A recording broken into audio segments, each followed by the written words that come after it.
Bonjour à tous et à toutes, ici Nicolas de Montréal. On est jeudi et j'en suis à la journée 5 de ma cure de jus. Aujourd'hui, je voudrais aborder le thème des habitudes. Il y a une phrase qui me revient souvent en tête, c'est « l'habitude tue le génie ». Et je trouve qu'un des grands avantages d'une cure de jus, c'est de changer radicalement les habitudes. Ça peut être un jeûne aussi. Moi, j'ai fait des jeûnes et des cures de jus dans les 5 dernières années. Et à chaque fois, c'est vraiment... c'est une cassure radicale de ma routine. Tout est chamboulé, tout est changé. Pour une cure de jus, par exemple, bon... je ne peux plus faire la nourriture comme à l'habitude. Et donc, on fait ça le soir, moi et Martha. Parce que d'habitude, c'est moi qui fais la nourriture ici, chez nous, avec moi et ma compagne.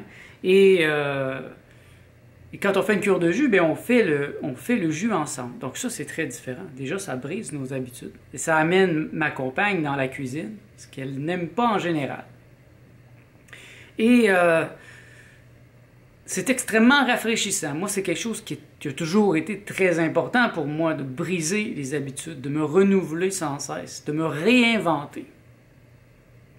Puis je suis un artiste. Et à travers mon art, ça a toujours été très important. Il fallait toujours que je repousse les limites, que je brise mes habitudes.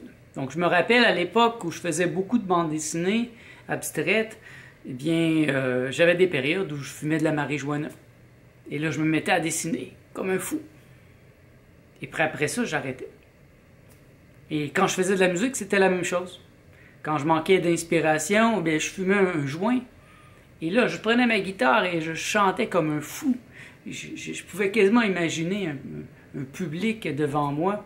Et bien sûr, je faisais plein d'erreurs parce que j'étais un peu dans un état altéré de conscience, mais en même temps, je repoussais mes limites.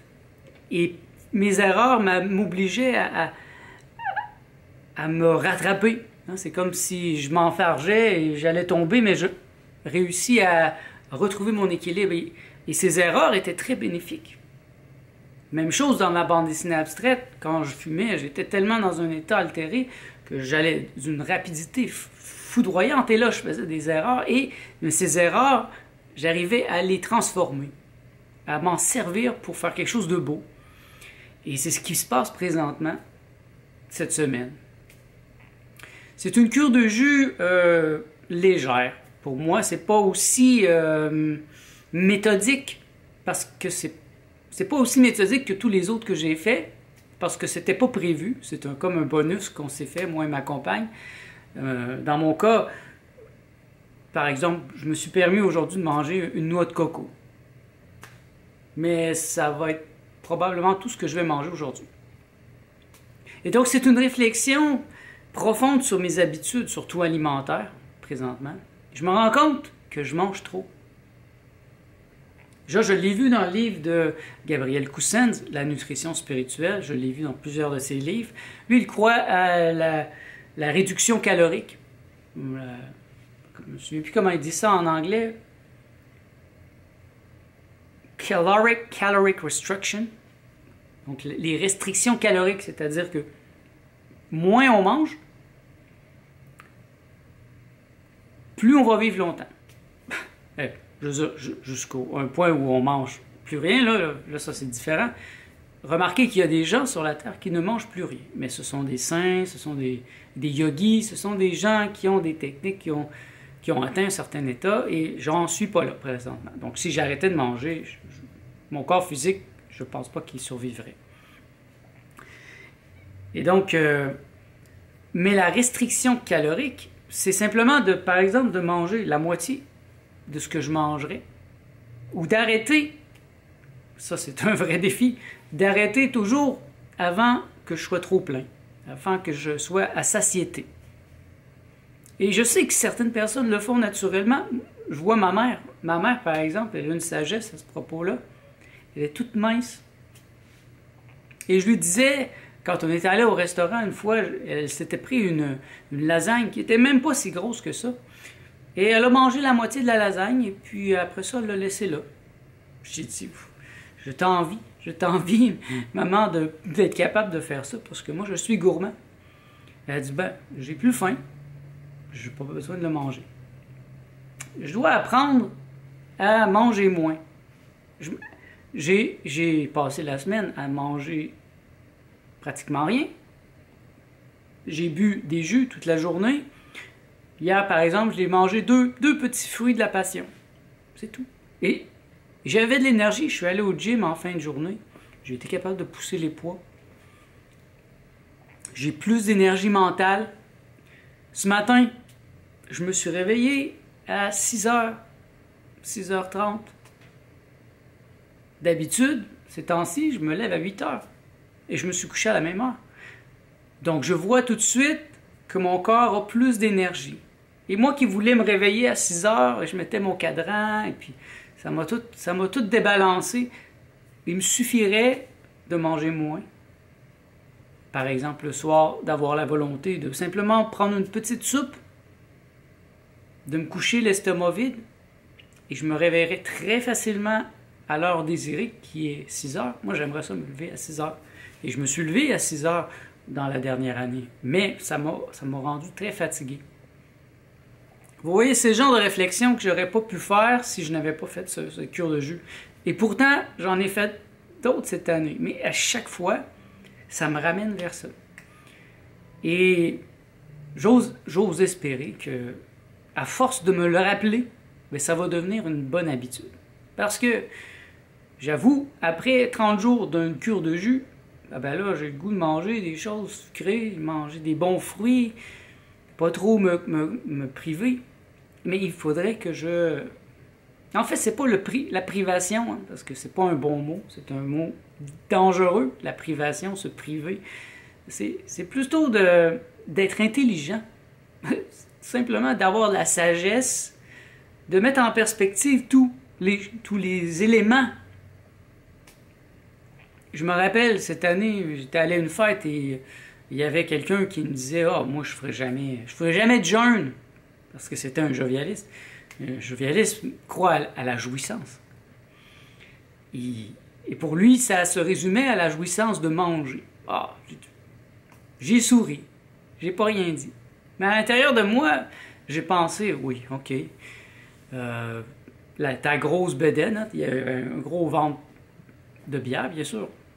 Je ne sais pas si c'était de la bière, mais en tout cas. Il y avait une grosse bedaine. Il y avait un surplus de poids. Et si je parle de la jouissance, moi, je me dis, OK, je me restreins peut-être un peu sur certains détails, mais si j'ai réussi à vivre jusqu'à 103 ans comme ma grand-mère, j'ai plus de jouissance accumulée que lui, qui va peut-être jouir de plusieurs repas, mais qui va faire une crise cardiaque à 50, 60 ans. Ou avoir du diabète qui va complètement l'empêcher de jouir de ce qu'il aime vraiment.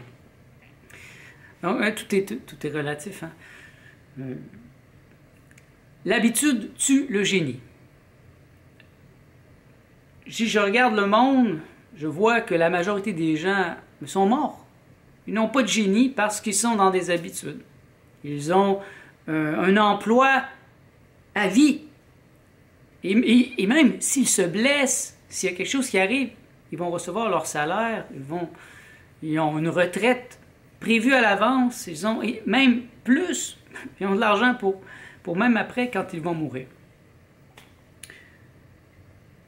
J'avoue que parfois je les envie, je dis « Ah, ça serait donc plaisant de ne pas avoir à m'en faire », mais en même temps, je ne serais pas aussi vivant si toute ma vie était prévue à l'avance. Hein, j'avais assez d'argent pour toute ma vie, et puis j'avais une job jusqu'à la fin. Non, c'est pas vrai, moi, c'est pas comme ça.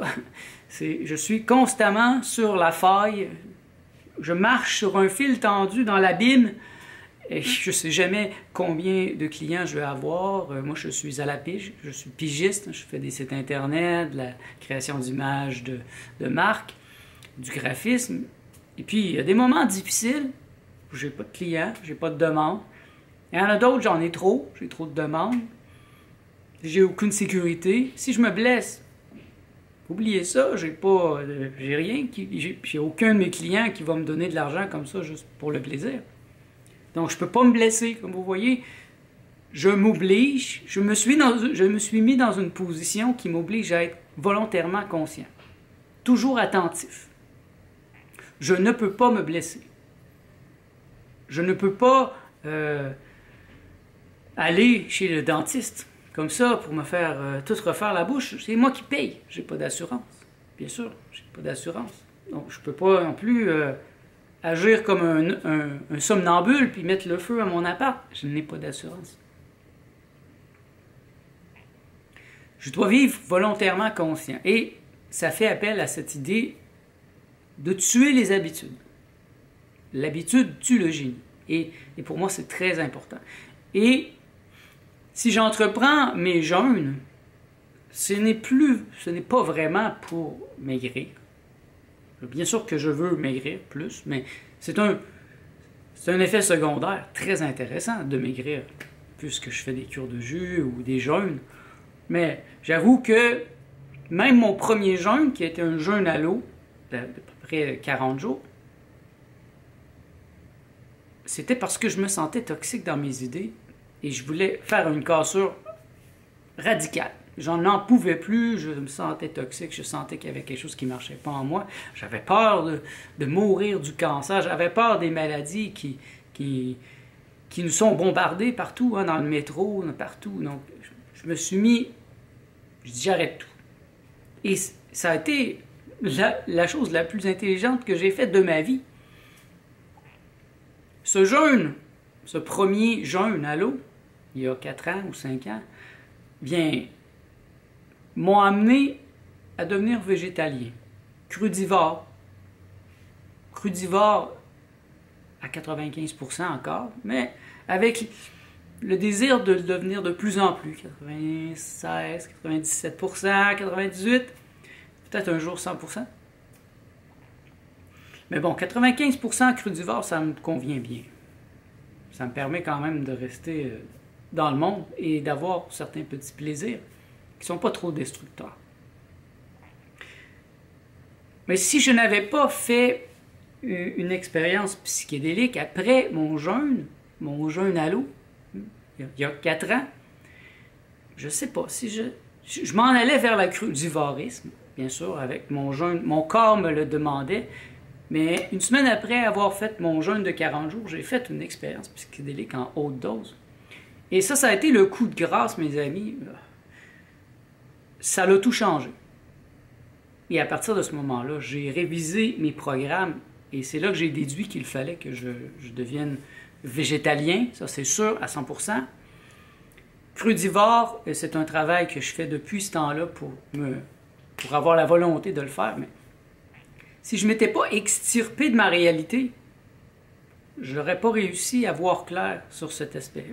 Juste pour vous donner un exemple, mon dernier repas avant mon premier jeûne, c'était un burger de chez IW.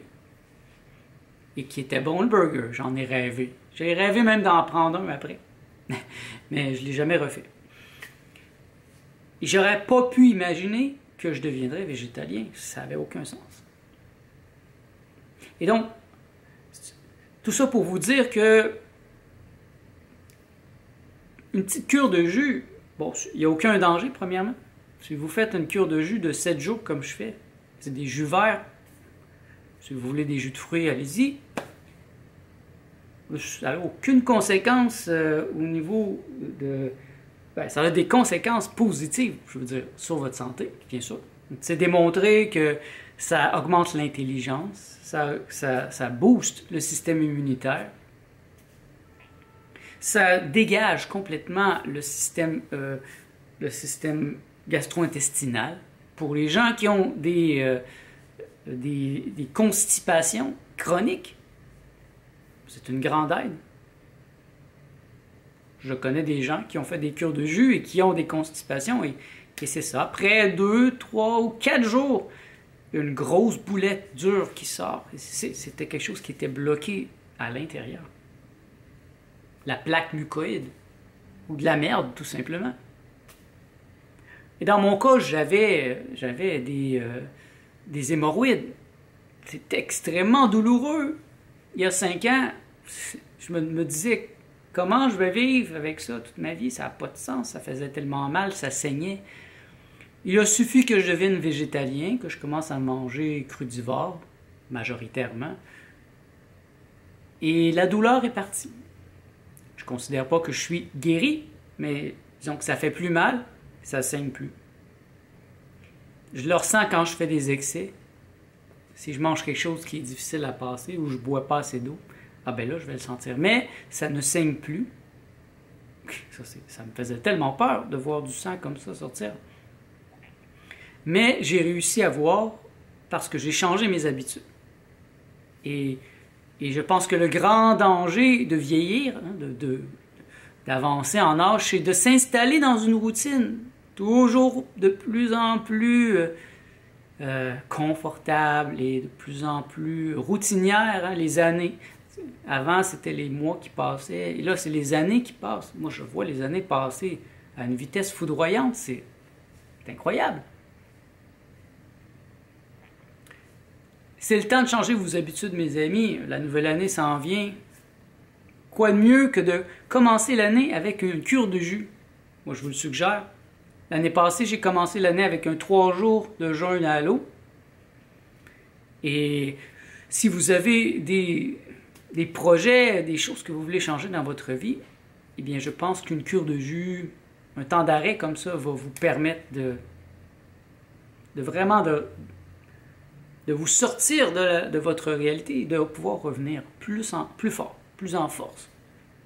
Et moi, je le sens. Là c'est la journée 5 et j'ai une belle énergie. Je me sens bien. Les premiers jours ont été difficiles, mais là, ça va. Je me sens mieux. Bon, j'ai mangé une noix de coco tantôt, mais c'est pas mal, c'est tout ce que je vais manger. Et la faim, j'ai pas tellement faim non plus. J'ai pas... D'habitude, j'aurais très faim. J'avais faim le matin. J'avais faim le soir quand je mangeais. Mais j'ai pratiquement pas faim. Et c'est la même chose pour ma compagne. Et donc, je vois, c'est les habitudes qui font en sorte que je mange beaucoup, mais que je mange trop, en fait. Je mange des choses dont j'ai pas de besoin. Et ça fait que ça me fatigue. Et puis, ben, j'ai besoin de dormir 2 heures de plus. Tout simplement dû au fait que je mange pas, que je mange trop. Parce que quand je fais une cure de jus, un jeûne à l'eau long, rendu à 20 jours, à 30 jours, j'ai presque plus besoin de dormir. Je vais dormir un peu, et là, soudain, je me réveille, mon corps me demande de venir dans le salon, méditer, dans la position du lotus. Et ça me demande moins d'énergie, méditer, que dormir. Oh Dieu, que j'aimerais ça avoir cet état constamment. Mais je sais que c'est possible parce que je l'ai vécu. C'est l'avantage aussi des expériences psychédéliques. C'est-à-dire que ça m'amène dans certains états, ça me fait voir des choses, et après, les ayant vécues, c'est plus facile de m'orienter, j'ai une direction. Je sais qu'est-ce que mon corps éprouverait si j'étais dans un état tel que méditer demande moins d'énergie que dormir. Et c'est un idéal, c'est une utopie qui me guide, qui m'inspire à continuer. Et si je n'avais pas fait de jeûne à l'eau, si je n'avais pas eu la force de le faire, ben, je n'aurais jamais vécu cette expérience qui me guide. Alors que je connais plein de gens qui font du yoga, qui font de la méditation, mais qui n'ont jamais eu ces états, qui n'ont jamais vécu cela. Donc, ils sont perdus, ils sont un peu comme les yeux fermés, ils s'avancent doucement vers n'importe où. Moi, j'ai une direction, je vois clair. Et vous voyez, cette cure de jus, légère, parce que, comme je vous dis, je la prends moins au sérieux parce que c'était pas prévu, et je me dis, je ne vais pas non plus me gâcher la vie, je vais faire le maximum, mais me permettre des petites choses. Une cure de jus à 100% est aussi bonne. Je viens juste d'en faire une de 30 jours, au mois de septembre. Et là, je l'ai fait à 100%. Je n'ai rien mangé de solide pendant 30 jours.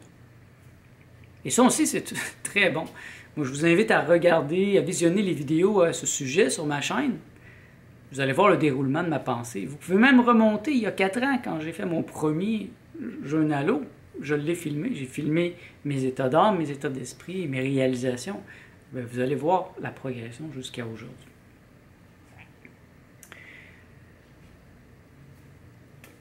Mon but aujourd'hui était de vous faire réfléchir sur les habitudes, surtout sur cette phrase « L'habitude tue le génie ». Donc, si vous voulez être génial, si vous voulez être radiant, si vous voulez être vivant, ne tombez pas dans les habitudes et cherchez par tous les moyens à casser vos habitudes. Si vous êtes quelqu'un qui allait au gym, vous êtes bien fait, ben vous savez déjà qu'on ne peut pas faire toujours la même chose. Pendant 2-3 semaines, ok, je fais certaines routines, mais je dois changer après. Et la semaine où je change, j'ai mal partout, ça fait mal. Ah, ça me démontre qu'il y avait des nouveaux muscles que je ne travaillais pas. Et là, ça va plus loin. Et à chaque 3 semaines, je dois changer ma routine. Puis c'est la même chose dans tout. Dans l'alimentation, si vous n'avez jamais fait un 24 heures de jeûne, je vous le suggère. Ça a été une révélation la première fois que j'ai fait 24 heures. Parce que j'ai réalisé que jamais dans ma vie, j'avais passé plus de 24 heures, moins de 24 heures, à ne pas manger.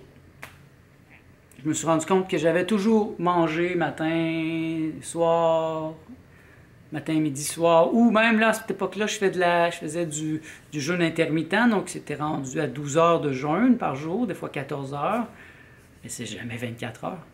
Et ça a été difficile la première fois. Et après ça, j'ai fait 48 heures, 36 heures. C'était plein de révélations. C'est une petite chose, vous ne mourrez pas.